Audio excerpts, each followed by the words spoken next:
Tonight, Hamilton County is facing a federal lawsuit over the sexual acts of an employee who worked in its morgue. Now, you expect that the bodies of murder victims entrusted to the coroner's office for autopsy would be safe and protected.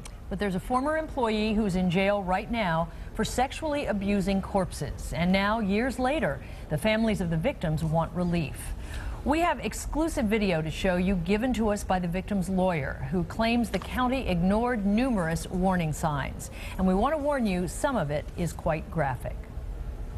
It's like a zombie. You just don't have no feeling, just don't know what to do. James Appling is talking about his murdered daughter.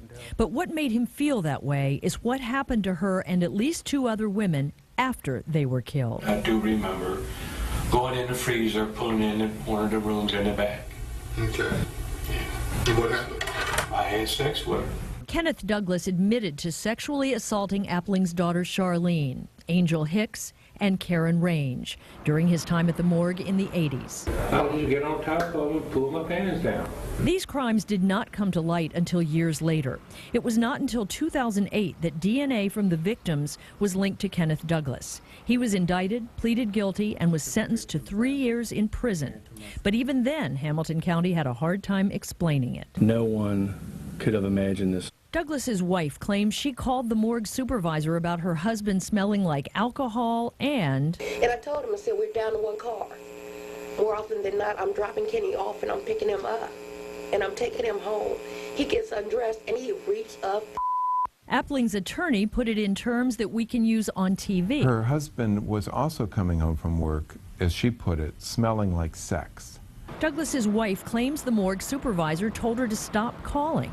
Bertie said, Pat, whatever happens on county property and county time is county business. Douglas says he committed these crimes because he was under the influence of drugs and alcohol on the job. If I wasn't drinking, I hadn't had anything to drink when I went to work, it wouldn't happen.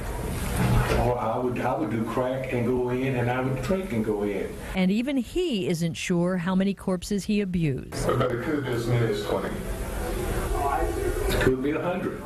One of the family's attorneys, Al Gerhardstein, says that the county ignored the warning signs. The county had plenty of notice that Douglas was coming to work and was present at work while he was under the influence of alcohol.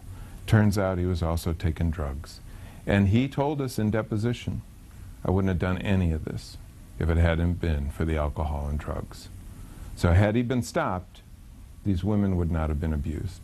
The families of the three victims are suing Hamilton County because their loved ones' bodies were in the custody of the morgue. This is a time when you really do expect that the county will hold your loved ones safely. And here, this additional abuse happened on the county's watch by a county employee. And that's just terrible.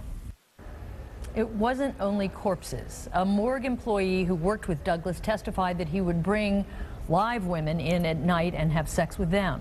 This is the fourth time the county has been sued for failing to protect bodies in the morgue.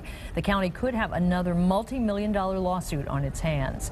We reached out to the county for comment, and they sent us a statement that says Hamilton County, like any other employer, is not and should not be responsible for the criminal acts of an employee. The taxpayers should not have to pay any money for the acts committed by criminals. Some of this was pretty difficult to listen to. Really sobering, yeah. Yeah, it is.